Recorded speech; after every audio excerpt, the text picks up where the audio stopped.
friends, welcome to Sesha SAYINEE Switch Kitchen. இன்னைக்கு நம்ம சேனல்ல ஒரு சூப்பரான ஈவினிங் ஸ்நாக்ஸ் பார்க்க போறோம். வாங்க வீடியோக்குள்ள போகலாம். ஃபர்ஸ்ட் வெங்காயம், பூண்டு, இஞ்சி, கருவேப்பிலை, பச்சை மிளகாய் எடுத்துக்கிறேன். இப்போ நெக்ஸ்ட் வந்து உருளைக்கிழங்கு பீன்ஸ் எடுத்துக்கிறேன். உங்ககிட்ட கேரட் இல்லைன்னா பட்டாணி இருந்தால் அதுவும் எடுத்துக்கலாம். நேற்று நான் அடை சுட்டுருந்தேன். அதோடைய மீத மாவை நான் வச்சு இந்த ஸ்நாக்ஸ் செய்ய போகிறேன். அது எப்படி அடைக்கிறதுன்றதை நான் ஒரு வீடியோ போட்டிருக்கேன். அது வந்து உங்களுக்கு டிஸ்கிரிப்ஷனில் லிங்க் கொடுத்துருக்கேன். அந்த வீடியோ தேவைப்படுறவங்க செக் பண்ணிக்கோங்க. இப்போ நான் மைதா மாவும் அரிசி மாவும் எடுத்திருக்கேன். அதை வந்து அந்த மாவில் போட்டு மிக்ஸ் பண்ணிக்க போகிறேன். இதை மிக்ஸ் பண்ணிவிட்டு கொஞ்சம் தண்ணி ஊற்றி நல்லா மிக்ஸ் பண்ணிக்கணும். ஃபஸ்ட்டு நான் உப்பு போட்டுக்கிறேன் கொஞ்சோண்டு. இப்போ தண்ணி ஊற்றி மிக்ஸ் பண்ணிக்கலாம். கொஞ்சம் கொஞ்சமாக தண்ணி ஊற்றி மிக்ஸ் பண்ணிக்கிறேன். ஓகே, நல்லா மிக்ஸ் பண்ணிக்கலாம். ஃபில்லிங் வந்து டிப் பண்ணும்போது ஈவனாக ஸ்ப்ரெட் ஆகணும் மாவு. அதனால தான் இவ்வளோ திக்காக நம்ம வந்து ரெடி பண்ணிக்கிறோம். இப்போது நான் வந்து ஃபில்லிங் செய்ய போகிறேன். ஃபஸ்ட்டு நான் அதுக்கு வந்து ஒரு கடாயில் எண்ணெய் ஊற்றிக்கிறேன். தேவையான அளவு எண்ணெய் ஊற்றிக்கோங்க. நெக்ஸ்ட்டு கடுகு போட்டுக்கிறேன். அது பொரிஞ்ச உடனே உளுத்தம் பருப்பு சேர்த்துக்கிறேன். அதையும் நம்ம வந்து நல்லா ஒரு ப்ரௌனிஷான கலருக்கு வர வரைக்கும் நம்ம வந்து வதக்கிக்கிட்டே இருக்கணும். ஓகே, கொஞ்சம் கொஞ்சமாக புரிய ஆரம்பிக்குது. இப்போ நம்ம வந்து உளுத்தம் பருப்பு சேர்த்துக்கலாம். ஓகே, நல்லா வதக்கிக்கலாம். இப்போ நம்ம இந்த டிஷ்ஷு ரொம்ப டேஸ்ட்டாக இருக்கும். நீங்களும் ட்ரை பண்ணி பாருங்கள். ஈவினிங்க்கு இது வந்து ரொம்ப சூப்பரான டிஷ்ஷு.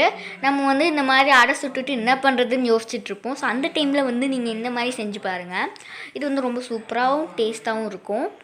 உங்களுக்கு இந்த வீடியோ பிடிச்சிருந்ததுன்னா லைக் பண்ணுங்கள், ஷேர் பண்ணுங்கள், கமெண்ட் பண்ணுங்கள், சப்ஸ்கிரைப் பண்ணுங்கள். ஓகே, கொஞ்சம் கொஞ்சமாக ப்ரௌனிஷ் கலருக்கு ஆக ஆரம்பிக்குது. நம்ம இந்த டைமில் வெங்காயம், பச்சை மிளகா, இஞ்சி, பூண்டு, கருவேப்பிலை வந்து வச்சுருந்தோம்ல, அது எல்லாத்தையும் நம்ம வந்து சேர்க்க ஆரம்பிக்கணும். பாருங்கள், கொஞ்சம் கொஞ்சமாக நான் சேர்த்துக்கிறேன். இதை சேர்த்து நம்ம மறுபடியும் நல்லா வதக்க ஆரம்பிச்சிடணும். ஓகே, சேர்த்துக்கலாம். நல்லா வதக்கிக்கலாம். நல்லா வதக்கிக்கோங்க.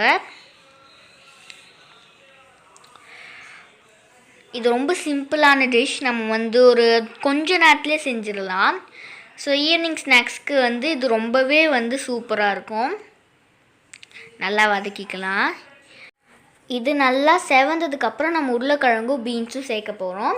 உங்களுக்கு வந்து உருளைக்கிழங்கு கூட வந்து பீன்ஸு மட்டும் இல்லை, நீங்கள் வந்து கேரட் சேர்த்துக்கலாம், பட்டாணி சேர்த்துக்கலாம், இல்லை வேறு ஏதாவது கூட நீங்கள் சேர்த்துக்கலாம். உங்கள்கிட்ட இருக்க வெஜிடபிள்ஸை நீங்கள் யூஸ் பண்ணுங்கள்.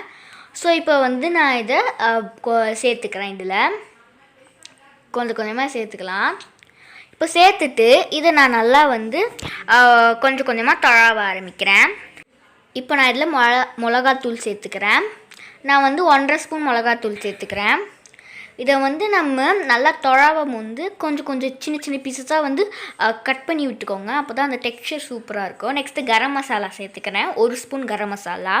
கரம் மசாலா அரைக்கிற வீடியோ ஏற்கனவே நாங்கள் போட்டுருந்தோம். அதை நான் உங்களுக்கு டிஸ்கிரிப்ஷனில் அந்த வீடியோவோட லிங்க் கொடுக்குறேன். நீங்கள் செக் பண்ணி பார்த்துக்கோங்க தேவைப்படுறவங்க. இப்போ நான் கல்லுப்பு தேவையான அளவு சேர்த்துக்கிறேன். மஞ்சத்தூளும் சேர்த்துக்கிறேன். இப்போ நான் இதில் தண்ணி சேர்த்துக்கிறேன். இந்த ஃபில்லிங்க்கு வந்து டேஸ்ட் கொடுக்குறதே அந்த கரம் மசாலா தான். அதனால் அதை கண்டிப்பாக சேர்த்துக்கோங்க. இப்போ நான் வந்து இதில் வந்து அரிசி மாவை தூவி விட்டுக்கிறேன். இது வந்து இந்த ஃபில்லிங்க்கு ஒரு நல்ல கிறிஸ்ப்னஸ் கொடுக்கும். ஸோ அதனால் கொஞ்சோண்டு தூவி விட்டுக்கிறேன். நிறையலாம் தூவிடாதீங்க, அப்புறம் வந்து டேஸ்ட்டு வந்து மாறிடும். நான் ஒரு 2 கைப்பிடி அளவு தான் தூவிருக்கேன். இப்போ அந்த மாவை தூவிட்டு நம்ம கொஞ்சம் நேரம் மிக்ஸ் பண்ணிக்கணும்.